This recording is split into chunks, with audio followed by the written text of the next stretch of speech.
Welcome back to one of my favourite lectures. It's called Fantastic Fats. As we determined earlier in the week, fat is not the enemy. In fact, fat is an essential nutrient in the body. But because there are some fats that are dangerous for the body, I think that has caused all fats to be lumped into the same basket. So I'd like to define the fats today. To do this, we need to go a little bit into chemistry, but I'm going to make it really easy for you. It has to be easy for me to understand chemistry. But I love the proverb, Proverbs 16 verse 6, sorry, it's not, it's Proverbs 14 verse 6, that says, knowledge is easy to him that understands. When I give you an understanding, it's not hard to determine what are the best fats. We're going to begin by looking at flaxseed or linseed. It's the same thing. It is high in an essential fatty acid. See that word, essential fatty acid, EFA. Whenever you see the word essential, it means the body cannot make it. You've got to put it in. Omega-3 is an essential fatty acid, meaning the body cannot make it. The fact is that no creature can. Only plants can put omega-3 into their fatty acid chain. And what are we told is the highest source of omega-3? Fish. Why are fish high? Fish are high because they eat a one-celled algae that is high. I've got some good news. You don't have to eat the one-celled algae. You can eat the ground flaxseed or the chia seed, which we had this morning, and I think you'll agree that's a delicious way to have it. But what I want to show you is what this 3 means. I've drawn an 18-chain fatty acid here, and there are 19 trillion in one drop of oil. So that's the magnification we're looking at. Notice that there are hydrogen atoms either side of these 18 chains, and they're all joined in the middle by carbon atoms. What the 3 means is that the 3rd carbon atom, so that's 1, 2, 3, there's a double bond. That means instead of 1 link, there are 2 links. And whenever you get a double bond, these 2 hydrogen atoms go, and the 2 hydrogen atoms underneath develop an electromagnetic field between them and repel each other. What that means is we've now got a kink in the chain. In flaxseed or linseed, chia seed, there are 3 double bonds in the 18-chain fatty acid. So there's 1, 2, 3, there's another one there, 1, 2, another one there. So we've got the hydrogen atoms here have gone. The hydrogen atoms underneath have developed an electromagnetic field between them. So we now have 2 more kinks in the chain. So what this does, it produces a very thin oil, a very fluid oil. And flaxseed and linseed, chia, they're known for their blood thinning effect, because they're such a fluid oil. This oil is called a polyunsaturated fatty acid. Poly means more than 1 double bond. Unsaturated because there's some empty spots in the fatty acid chain. Many people say that word but not really knowing what it means. Let's have a look at the effect of double bonds on the body. It creates an electromagnetic field, and that's important because we are electrical people. Our nervous system, our brain is an electrical system. These double bonds are heat sensitive. They are also light sensitive. So the heat and the light are drawn or attracted to those empty spaces on the fatty acid chain. They also act like a magnet to oxygen. As a result, when you eat this food, your electromagnetic field is ensured, you're able to manage heat better, you're absorbing more vitamin D, more light, you're absorbing more oxygen into the body. Remember oxygen, the most vital element needed for life. Remember oxygen, cancer cannot live in the presence of oxygen. But if this seed is ground, immediately exposing these empty spots, that ground seed will deteriorate within an hour because the light, heat and oxygen will be attracted into those spots, causing the oil to go rancid. There's a very famous Australian doctor, her name's Dr. Sandra Cabot, and she's written a book called The Liver Cleansing Diet, where she made LSA famous. And you can go into shops in Australia and you can buy already ground LSA. What's the LSA? Linseed, sunflower and almond, all ground up. I say to people in Australia, don't touch it, because within 1 hour of grinding, it's destroyed. Now, you had it for breakfast this morning, and if you were there just before we prayed, you'll notice that I just took it out of the freezer. It was the last thing on the table, and it's the first thing to go back into the freezer. So we like to have it out no more than half an hour. You can get a little coffee grinder and grind it just before you put it on your breakfast. That's probably one of the best things. In his book, Depression: A Way Out, Dr. Neill, he looks at omega-3 and he also shows how important it is to conquer mental illness, that your brain has that essential fatty acid. It's such a beautifully fluid oil that it gives a lovely strength and integrity to our nerve cells, but it also ensures these little sparks of electricity from cell to cell. In his book, Udo Erasmus, his book, Fats That Heal, Fats That Kill, he quotes suicide victims who've had post-mortems and they found no omega-3 in their brain. So it's very important to ensure that you're having that. Remember, essential fatty acid, essential meaning, the body doesn't make it, you've got to put it in. Let me give you the omega-3 story. I found this very interesting. So the omega-3 found in flaxseed or linseed, chia, is called alpha-linolenic acid. And alpha-linolenic acid has 3 double bonds. So it's got three kinks in it, very thin oil. In the body, ALA is converted to EPA, eicosapentaenoic acid, and it has 5 double bonds. So that's 1, 2, 3, 4, 5. It's even more fluid. In the body, EPA is converted to DHA, decohexaonic acid, and it has 6 double bonds. So that's 1, 2, 3, 4, 5, 6. It's the most fluid, and it is DHA that is used exclusively by the body for cell membrane function and repair. So the fish eats the one-celled algae with its ALA. Then in the fish, ALA is converted to EPA. In the fish, EPA is converted to DHA. Man extracts the DHA, puts it into capsules and says, oh, this is far superior, because the DHA is already available for you. Can you see that?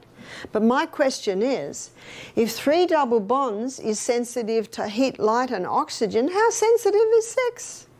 Is it possible to extract it with no exposure to light, heat or oxygen?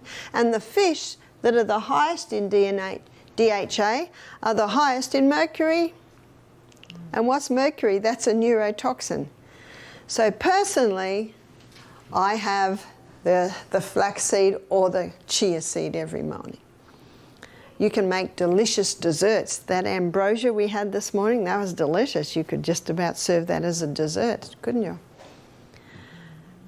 So that's the omega-3 story. Now, one reason why some naturopaths say the fish oil is superior is because if a person's not drinking enough water, if they're having late nights, if they're having lots of coffee, refined sugar, alcohol, all that inhibits the conversion of ALA to EPA to DHA. And they say, well, they're not going to stop their coffee, they're not going to stop the alcohol, so just get the DHA. But what I say is, I believe they will stop when they find out how dangerous these things are to their body. All week, a man said to me, all week you've been telling us what to do, and on Saturday morning you tell us how. On Saturday morning we go to the part of the brain that influences our decisions. Let's have a look at sunflower. Sunflower is high in omega-6. 6 indicates the position on the fatty acid chain of the first double bond. So 1, 2, 3, 4, 5, 6, there it is there. And there are 2 double bonds in sunflower. So 1, 2, 3, there's another one there. So you've got hydrogen atoms along here, hydrogen here, hydrogen atoms here, hydrogen atoms along here, and you've got 2 repelling actions. So as a result, there are 2 kinks. This is not as thin an oil as the flaxseed or linseed, but it's still quite a thin oil, so it's given the name polyunsaturated fatty acid as well, because it has more than 1 double bond, and there are a couple of unsaturated spots on the fatty acid chain. What about olive and almond? They're high in omega-9. 9 indicating the position on the fatty acid chain of the first double bond. 1, 2, 3, 4, 5, 6, 7, 8, 9. There it is there. And there's only 1 double bond in almond and olive oil. So you've got hydrogen along here, hydrogen along here, 1 repelling action, 1 kink. And I think we can all identify that olive oil is a very thick oil, isn't it? That's because it's only got 1 double bond. So it's called a monounsaturated fatty acid. Mono meaning 1 double bond. Unsaturated because there is still an empty spot on the fatty acid chain. That's why when you buy olive oil, it's important to buy first cold pressed, extra virgin, and buy it in a tin or a dark bottle. What about the coconut? Notice that these 3 are all 18-chain fatty acids. That's called long-chain fatty acids. Whereas the coconut, it is a combination of short-chain fatty acids and medium-chain fatty acids. So the short-chain fatty acids would be 6, 8, 10 chains. The medium-chain fatty acid would be 12, 14, 16 chains. I've drawn a 10 here. The coconut has no double bonds. So every spot is full. And notice in the coconut oil on the bench where you do your oil pulling, it's solid. That's right. So it's called a saturated fat.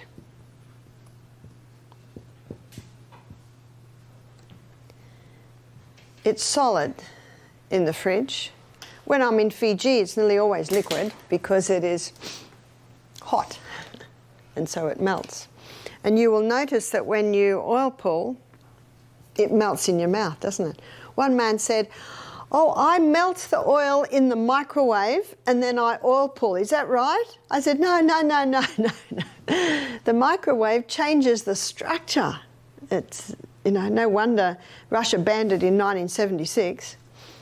No, I said, put it in your mouth, it'll melt within minutes.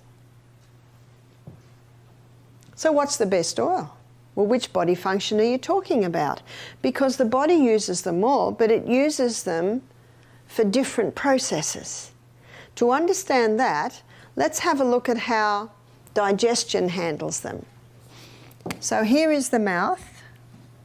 Here is the esophagus going into the stomach. And here is the liver under your right rib. Actually, that's not quite right because the liver is much larger than the stomach, so we'll actually give it a big hat. Underneath is the gallbladder, and the gallbladder comes down and connects with the neck of the pancreas. There's the pancreas. And there's the pyloric sphincter, which we looked at yesterday. So let's have a look at how digestion deals with these 3 long-chain fatty acids. Not broken down in the mouth, not broken down in the stomach. The only food that's broken down in the stomach is the protein, and it needs that acid to do that.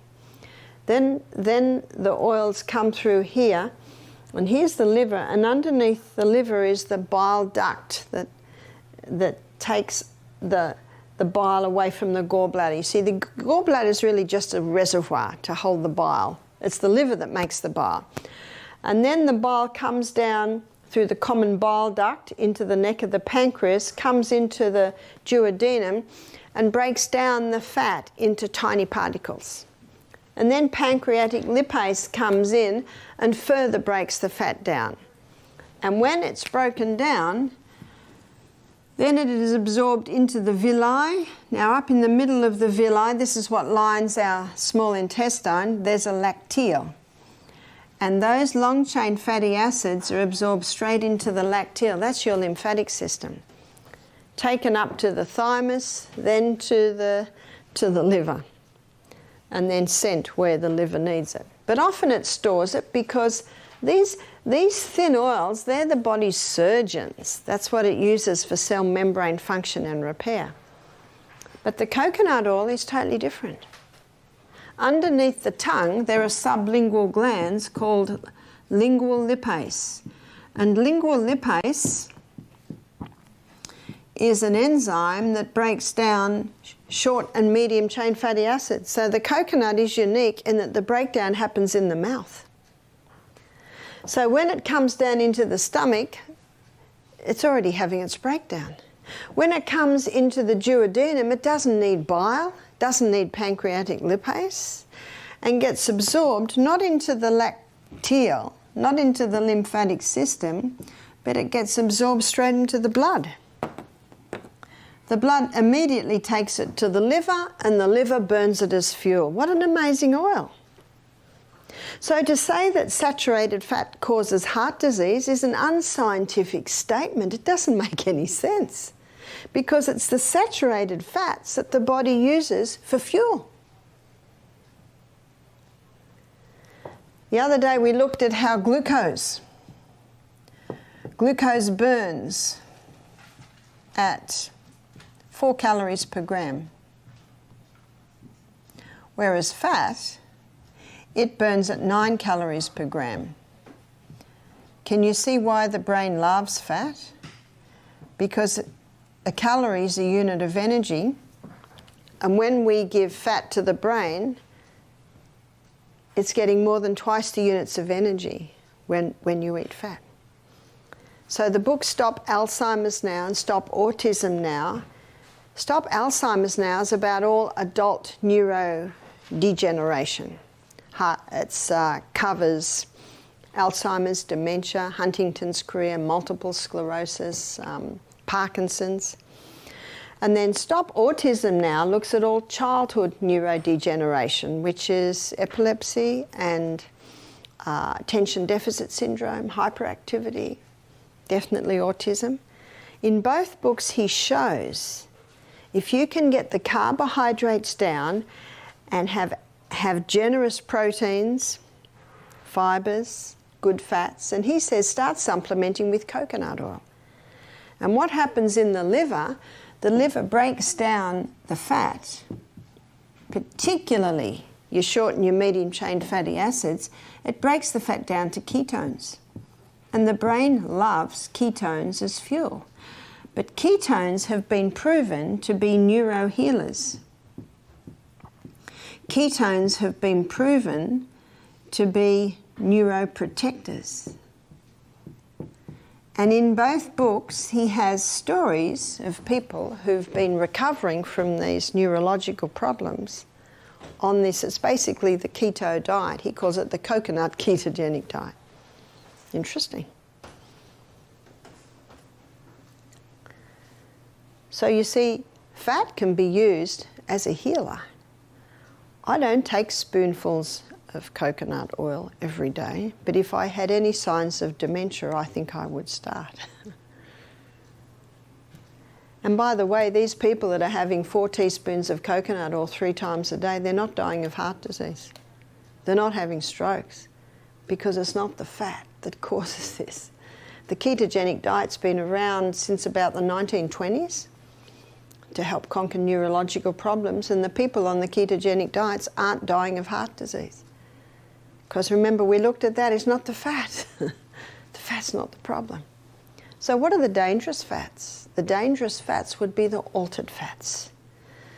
The other dangerous fat is the huge amount of fat that's dumped in the body from the high carbohydrate, high sugar diet, which we also looked at when we looked at the liver. So what are the altered fats? One of the most dangerous altered fats is the margarine. Margarine was introduced in the 1980s to help prevent heart disease. Has it? No. It's made no difference at all. And what's the definition of insanity? To do what you've always done and expect different results? No, it hasn't made any difference at all. Because, as we have learned, it is not fat that causes heart disease. But this is an altered fat. How do they make margarine? Let's say they're going to make it out of flaxseed. Well, they've got a problem, and that is it's liquid. So we've got to make it solid. So what they do is they saturate it with hydrogen ions, and that causes one of the hydrogen atoms to flip over to the other side, which now means the double bond's gone. And to be able to saturate it with hydrogen ions, they have to use a catalyst. And the catalyst is usually aluminium. That's probably the most common catalyst. And I think most people are aware of the link between aluminium and damage in the brain. Now we've got a solid fat. That's a very dangerous fat. In fact, it's only one molecular structure short of plastic. And when margarine comes into the body says, I do not recognize you. And so what it does, it quickly has to either store it. We're talking about lipomas before, you know, those fatty lumps that people are getting in their body. It's basically, well, there are a few theories, but one theory is that the body can't get rid of the poisons quickly enough, so it just binds it up in a little fatty lump. Skin cancer rates have risen since people have been eating margarine. It is a proven fact that macular degeneration is caused by margarine. You see, the fine mechanisms in the eyes, in the ears, in the brain, they love this omega-3, but if you're not giving it the omega-3, it's just got to use whatever's available. There is only one margarine that is not made by the hydrogenation of oil, and that is Earth Balance. And Earth Balance is made by combining together a liquid oil and a saturated fat. That's basically how they do it. The problem is it contains canola oil. Now, canola oil has traditionally been high in a fatty acid called uracic acid.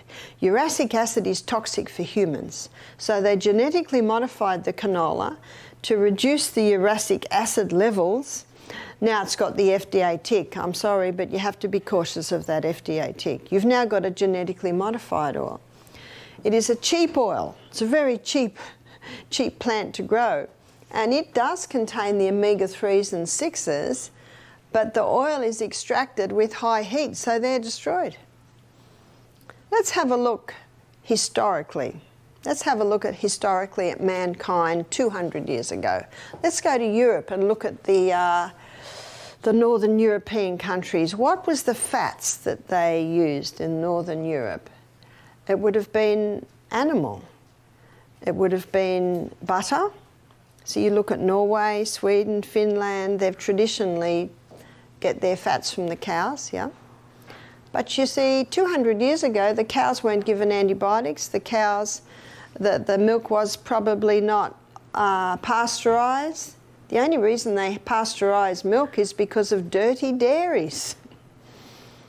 And when the milk is pasteurised, then now you've lost all your vitamin C. The milk has changed. You give a baby calf homogenised, pasteurised milk, they don't survive. So a couple of hundred years ago, in the clean dairies, and the people were used to dairy, so they had the enzymes in their gut to break it down. I don't. I'm Scottish descent. I don't think there's any dairy in my heritage because it's something I can't handle very well. Now let's come down to the Mediterranean. And the oil that is mostly used in the Mediterranean would be the almonds and the olives. And then let's come right around the equator and we get the coconut. The coconut oil and the olive oil are the only two oils that have been extracted from the flesh of the plant. So women had little wooden presses in their kitchens, and they could press those olives to get that olive oil. They found that if they just put it in a bowl on the bench or on the table, it got a bitter taste. And scientifically we now know, because that's a double bond. But what they found is if they extracted the oil, put it into a clay jar with a cork lid in the basement, in the cool, then it kept its fresh taste, because they've now stopped the heat, light and oxygen getting to it. All through the South Pacific Islands, women have grated the coconut, put it with water, squeezed out the fibre to get a white milk, and then they put it in a little double saucepan, and the oil rises to the top. So traditionally, depending where you lived, it influenced the oil that you ate. I was talking to ladies in Europe recently, and they said our mum used to grind sunflower because it's quite an oily seed, and she could squeeze the oil out of that. But probably about 100 years ago, man developed high heat chemical equipment to be able to extract oil from the hard seeds. And so now you can get grapeseed oil, you can get the sunflower oil, you can get the oils from these seeds. But notice what I said, they use high heat and chemical equipment. So when you extract these hard seeds, the oil out of the hard seeds, with heat, what's happening to your double bonds? They're all being destroyed. So the oils you see on the supermarket shelf, maybe peanut oil, safflower oil, sunflower oil, notice that they're all in clear bottles, plastic bottles. It's no use to put them in dark bottles because they're already totally destroyed. So don't touch those oils. The only oils that I use are the coconut oil and the olive oil. Where do I get my polyunsaturated fats? I get it from the food that I'm eating. I get it from eating the seeds and the nuts. That's the best place to get it because they deteriorate so quickly. So when the theory first came up, Ancel Keys, 1953, he first put forth the theory that fat causes heart disease. Did you know that it's never been proven? Dr. Malcolm Kendrick, the cardiovascular surgeon who wrote the book The Great Cholesterol Con, that's what he says. I'm still waiting for the research. And unfortunately, when Ancel Keys presented this theory, he said, we're sure the research will come. Is that scientific? That's not at all. It's guessing. It's actually just coming up with theories. And we know it can't be true because all the steps they've taken to reduce heart disease have not reduced heart disease.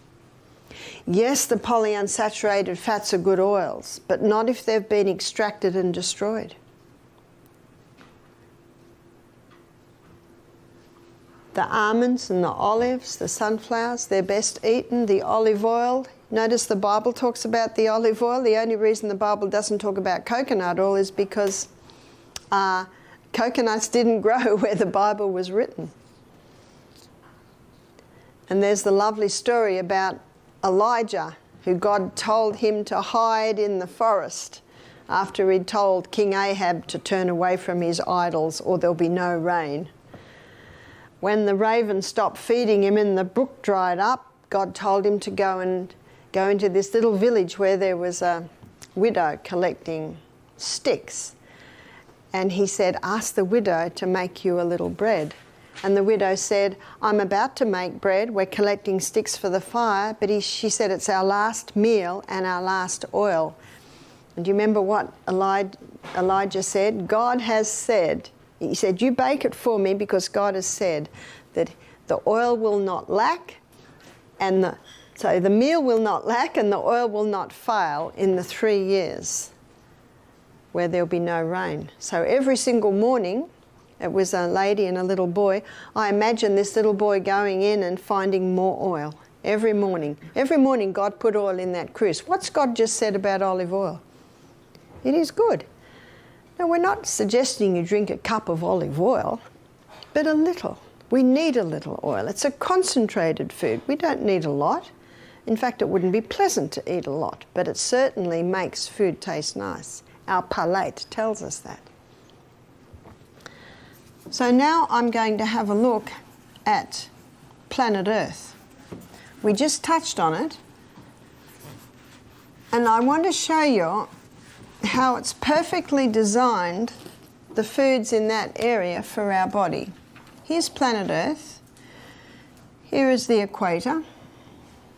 And if you look at the equator, what food's grown there mostly is the coconut. And when you have a look at the coconut, it's a saturated fat, and it's perfectly designed for that hot climate. Because it has no double bonds, it's heat resistant, light resistant, and oxygen resistant. Perfectly designed for that climate. Then we come up to the Mediterranean, and that's when we find the olives and the almonds. So there's your omega-9s. Here's your saturated here. Perfectly designed for that environment. And then we come up a little bit more, and you will find the omega-6s right up the top. You'll find the omega-3s. The Eskimos eat a lot of seal blubber, fish. It's very high in omega-3 because the plants that they eat are very high in omega-3, perfectly designed for that environment. And if you go into those igloos, which actually are quite warm, and you see what they're eating, you'll hear a lot of laughter.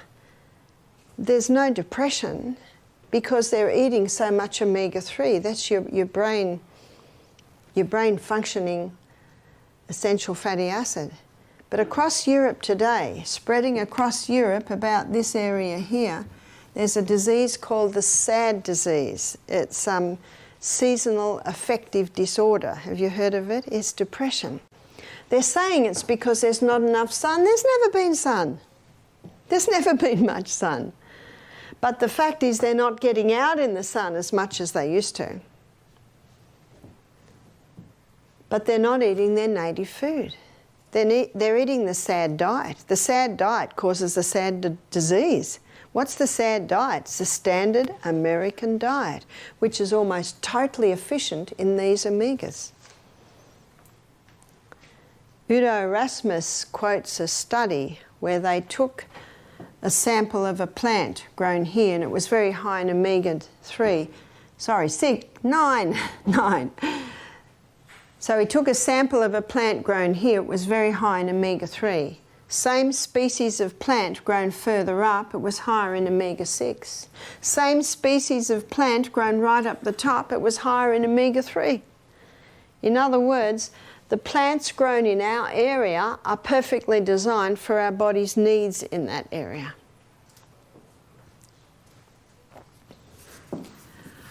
I'd like to have a look, considering what we've looked at, I'd like to have a look at the food triangle.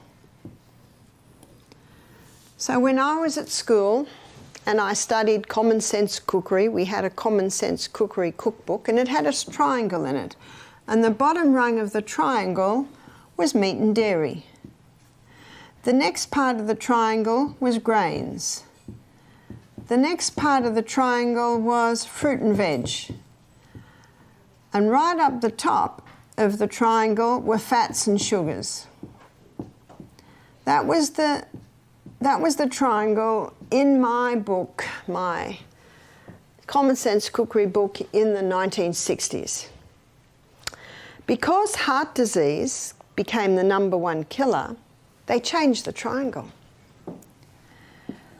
So the triangle was changed in about the 60s. Sorry, it was probably more about the 70s it was changed. In the 60s it looked like that. Late 70s, maybe even going into 80s, they put on the bottom rung of the triangle, because of Ansel Keys' theory that fat causes heart disease, they took the meat and dairy away and they put the grains there. And they acknowledged the protective effect of fruits and vegetables. So the fruit and vegetables, they say take that in a little bit more. And then the meat and dairy came up here. The dairy and the meat industries were not happy with this triangle. And the fats and sugars up the top. But that's caused a whole lot more problems. It has not resolved heart disease. It's still the #1 killer, but now it's got something that's vying for the top, and that is cancer. And when you consider that cancer cells consume 15 times the glucose of any other cell, no wonder this triangle has brought the cancer up. And at the same time, have a look at the hybridization of the wheat, causing even more sugar to be released. No wonder cancer is neck to neck with heart disease in the #1 killer in the world today. What should the triangle be? What should be on the bottom rung of the triangle? Vegetables. There's no limit on the vegetables. We'll put fruit in here because for some people they can eat more fruit than others. If someone has diabetes, someone wants to lose weight, someone wants to conquer their cancer, then the fruit needs to come down a little bit. Probably not a surprise to you to hear me only put 3 rungs on my triangle. Then the legumes and the seeds. Pumpkin seeds, sesame seeds, and the grains. I put the grains up the top of the middle rung. And then right up the top we've got our nuts. Nuts are delicious, but don't overdo them. We've got our nuts, we've got our oils, we've got our MSs, maple syrup, we've got our honeys. They are very concentrated foods, but you don't need very much. So let's have a look at why this triangle is the best triangle. So we're going to have a look at it through a few different windows. Let's have a look at it through the pH window. So what are the most alkaline foods? Your vegetables. What are the most acid? The little things up the top. So it gets a tick. What about the liver? Now, do you remember in our 3 phases of the liver detox, we looked at the importance of having lots of beta-carotenes found in your orange and your green-coloured vegetables. We looked at the importance of proteins. There's proteins there, there and there, so it gets a tick. Let's have a look at the colon. The colon needs to be swept every day. What's the highest fibre food? Vegetables. So we've got another tick there. What about cost? What's your cheapest food? Vegetables. How much do you get for $50 in the fruit and vegetable department? A whole box. How much do you get for $50 in the meat department? I don't know. I haven't bought meat for about 50 years. I think only this much. How much do you get for $50 when you're buying your oils, nuts and honeys? Not a lot. So cost, and that's fine because you only need a little bit of that. So cost, it gets a tick. What about availability? What's always available? Your vegetables. At different times of the year, there are different vegetables available. My daughter lives in Wisconsin. I went down to her basement pantry to get something, and wow, she got shelves and shelves and shelves. In the summertime, you call it canning. I don't understand why it's called canning because they're all bottles. But she preserves a lot. And the vegetables and the fruits can be preserved. So availability, it gets a tick. So that triangle gets a tick no matter how you look at it. Now what some people have a question about is if we stop eating dairy products, cheeses, creams, yogurts, milk, how are we going to get our calcium? Let's have a look at the glass of cow's milk. Here's a glass of cow's milk. It's high in protein and high in calcium. But this protein, this animal protein, is very dirty burning fuel.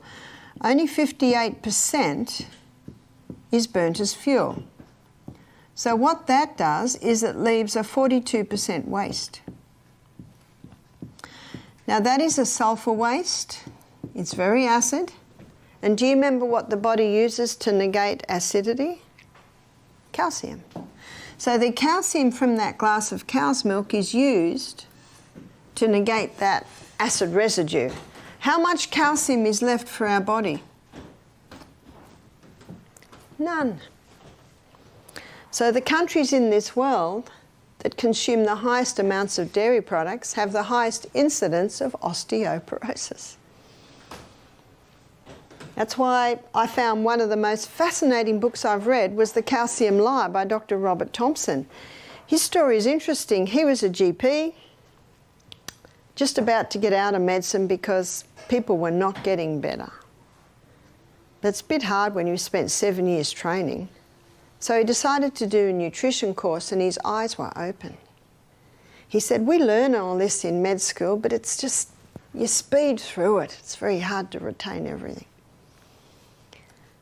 And he was amazed at what they were taught compared to what really is. Same thing happened with Colin Campbell. He was taught, he was the author of the China study, he was taught that you have to have meat for protein and milk for calcium. And when he went to the Philippines, because children were dying of liver cancer, he presumed the wealthy people, children would not be dying, but the poor children would be. But the opposite was true, because the children in the little villages were eating a lot of minerals. They were eating island greens, they were having soy, a little bit of fish, rice. But in the city, they were having what Time magazine calls the meat sweet diet. Lots of meat, lots of dairy, refined foods. So where do we get our calcium? Remember we looked at that the other day? We get our calcium in the state that God meant us to have it, which is your whole salt. All the other minerals need to be together. Your whole salt, also your dark green leafy vegetables. Should be eating them every day. And as we just looked at, you won't lose your minerals if you cook them. So yes, collard greens are still all right. But I think we're having collard greens this week. I think we're having a southern meal today. I think we're having cornbread, beans and collard greens. Ah, someone's got the inside info. And when you think of it, that's almost a complete meal. You've got your beans, and you know the best way to make cornbread is to put a nice helping of olive oil or coconut oil or both in. Otherwise that corn meal can get quite dry. So that's where you're going to get your calcium from. But what you've also got to look at, I'm putting a cross here, this is a no, because these things leach the calcium, and that's the refined sugar. So your refined sugar, or your refined carbohydrates. But what also leaches the calcium out of the body is caffeine. And so many Americans are having caffeine. No wonder people have got osteoporosis. So they must all stop, and bones need exercise. And what strengthens bones is defying gravity. And the best gravity-defying exercise is your rebounder. That makes for strong bones.